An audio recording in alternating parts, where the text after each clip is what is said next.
Inti kehidupan seorang manusia itu terletak pada jiwanya. Di dalam jiwa itu hanya ada dua potensi. Kalau bukan potensi kebaikan, maka lawannya yang menjadi tidak baik. Potensi kebaikan itu disebut takwa. Lawannya yang seringkali dimanfaatkan oleh setan itu disebut fujur namanya. Maka di Quran surat Asy-Syams di ayat 7 sampai 10 itu keduanya ditampilkan. Wa nafsin wa ma sawwaha. Aku bersumpah, kata Allah. Allah itu kalau sudah bersumpah berarti sangat serius. Karena tanpa sumpah pun sudah serius. Ya, jadi kalau Allah sudah berfirman tanpa sumpah pun itu sangat penting. Kalau ada sumpah di dalamnya artinya begitu penting. Nah, saking pentingnya kita mengenali diri kita dan mampu mendalami tentang keadaan jiwa kita supaya tidak sakit jiwanya. Ya, supaya tidak sakit apa? Jiwanya. Jadi penyakit jiwa itu bukan kondisi orang yang tidak sadar melakukan tindakan-tindakan tercela yang biasa pada umumnya tercela dia lakukan, tapi ditoleransi karena dinilai dalam keadaan tidak sadar. Penyakit jiwa sesungguhnya adalah orang yang tidak mampu mengoptimalkan potensi baiknya sehingga dominan dikuasai oleh potensi buruknya. Dan keluarlah kemudian tindakan-tindakan yang negatif, yang menyimpang dari fitrah kejiwaannya. Maka keluar yang buruknya itu didominasi oleh provokasi setan, maka keluarlah misalnya lewat mulut kata-kata yang tidak sepantasnya keluar. Nah, itu sedang sakit jiwa. Ya. Keluar ke tangannya, melakukan tindakan yang tidak semestinya dilakukan. Ya, dia mencuri, dia korupsi, dia mencederai orang. Nah, itu sedang sakit apa? Nah, penampakan jiwanya sakit itu ada, kata para ulama, pada jawarihnya, pada anggota tubuhnya. Ya, karena cara kerjanya dari jiwa itu nanti akan ditembuskan kepada akal. Dari akal itu diteruskan ke seluruh bagian tubuh untuk bersikap. Oke? Nah, sikap yang kita kerjakan melalui anggota tubuh itu gambaran keadaan jiwanya.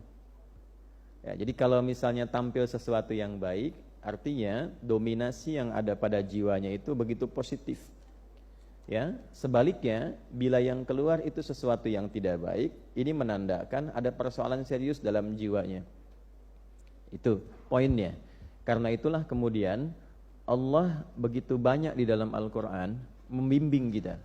Dan bersyukurlah kita kepada Allah, satu-satunya kitab suci di muka bumi ini yang memberikan bimbingan langsung dan menerangkan secara detail tentang kondisi jiwa, cara bekerjanya seperti apa, cara mengeluarkan potensi baiknya bagaimana, cara mengevaluasinya seperti apa. Itu hanya Anda akan temukan dalam Al-Quran.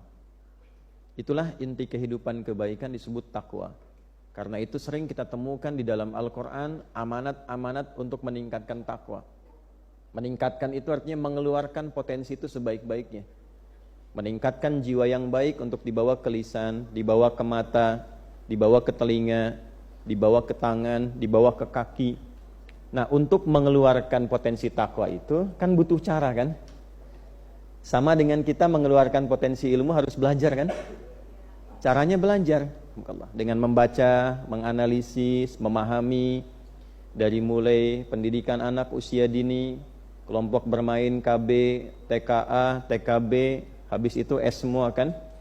SD, SMP, SMA, S1, S2, S3, S4, kerupuk 2 kan? Dingin semua tuh. Itu adalah cara. Nah, cara itu dalam bahasa Arab kalau dia luas, besar, itu disebut dengan syariat. Dari kata syari' artinya jalan. Bagaimana cara Bapak Ibu datang ke Masjid An-Nur ini? Melewati jalan. Nah, jalanan luas itu disebut syari' namanya. Kalau jalannya itu kecil, kadang berliku, itu thoriq namanya. Jelas ya? Nah, syari' jalan yang luas. Anda kesini caranya melalui jalan itu. Kita belajar pengetahuan melalui jalan menuntut ilmu. Nah, sama cara kita meningkatkan takwa, mengeluarkan butuh cara.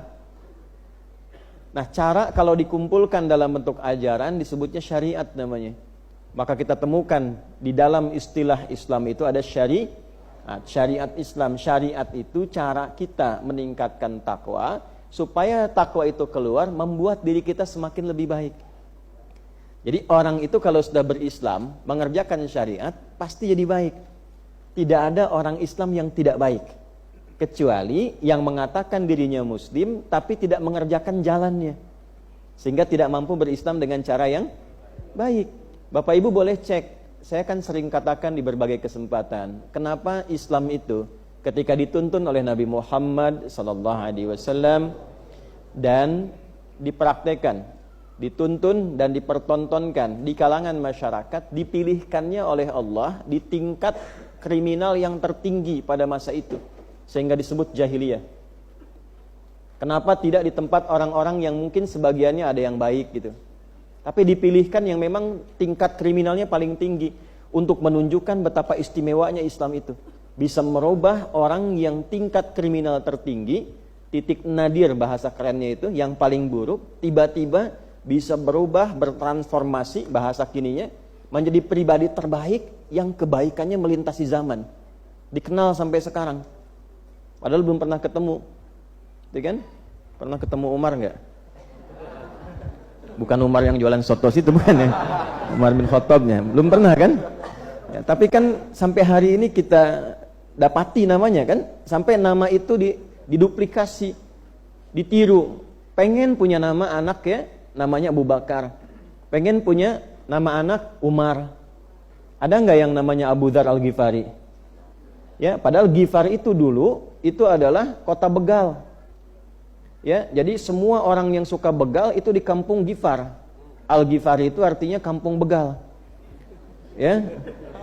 Pimpinannya Jundub bin Junadah gitu. Jadi kalau Abu Dzar Al-Ghifari itu asalnya adalah seorang yang berasal dari kota begal. Tapi banyak kan yang pengen pakai nama itu.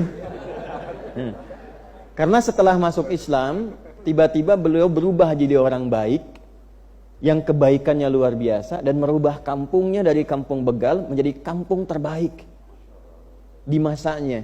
Dan itu viral, sehingga bangga dengan nama daerahnya. Itu sebabnya kalau orang baik itu jadi begitu baik dan dikenal kebaikannya, maka ada cahaya di kampungnya, sehingga warga kampung merasakan cahaya itu, dan nama kampungnya pun berubah jadi baik. Nah demikianlah kemudian kita, kalau mampu kita mengeluarkan sifat-sifat kebaikan dalam wujud takwa itu dengan jalan syariat. Apa syariat itu wujudnya? Itu yang kita sebut dengan ibadah. Karena itu dalam sholat ada takwa, dalam puasa ada takwa, dalam umrah haji ada takwa. Dzalikal kitabu la hudal lil. Nah, siapa mutakin orang takwa itu? Ayat 3-nya. Alladzina yu'minuna bil ghaibi wa yuqimunas. Nah, jadi ketika ibu, saya, kita diminta menunaikan sholat, bukan ingin memberikan beban, tapi sholat itu akan merubah kita menjadi pribadi yang lebih baik. Itulah sebabnya ketika ada orang bertanya, kenapa saya mesti sholat? Allah langsung jawab, innas sholata tanha 'anil fahsya wal munkar. Sholat itu kalau benar dikerjakan mampu membebaskan pelakunya, orang sholat itu, dari dua sumber keburukan, baik fahsya ataupun munkar. Nah, itulah rahasianya kenapa anak baru fase tumbuh berkembang, usia 7 tahun, yang diajarkan pertama kali sholat. Mengapa? Karena diharapkan anak itu tumbuh menjadi pribadi yang baik di masa depan. Ya ayyuhalladzina amanu kutiba alaikumus kama kutiba alal ladzina min qablikum la'allakum tattaqun. Di dalam puasa ada takwa. Itulah sebabnya kenapa orang puasa cenderung bisa menjadi lebih baik dibandingkan saat dia tidak puasa. Dan ternyata di antara hikmah puasa itu mampu menekan seseorang dari perbuatan maksiat, bahkan sifat buruk yang pernah dia kerjakan. Nah ini kenapa setiap Jumat kita tiap pekan khatib mengingatkan yuk tingkatkan takwa. Maksudnya apa? Coba evaluasi sebanyak apa kebaikan yang sudah dikerjakan selama sepekan ini dengan status yang melekat pada diri kita.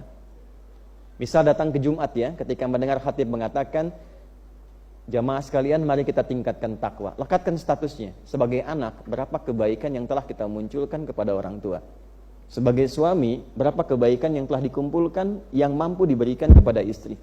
Sebagai ayah, status sosial dan sebagainya. Nah, kumpulkan itu, jangan sampai kita wafat kecuali sedang patuh mengerjakan kebaikan itu. Itu diantara rahasia. Kalau sudah jadi muslim, pasti insya Allah jika Islamnya benar, syariatnya benar, terkumpul kebaikan dalam dirinya, dan kebaikan yang menghasilkan pahala itu disebut dengan hasanah, dan dengan hasanah itulah kita pulang di dunia sampai ke akhirat. Maka doanya, Rabbana atina fid dunya wa fil akhirati wa qina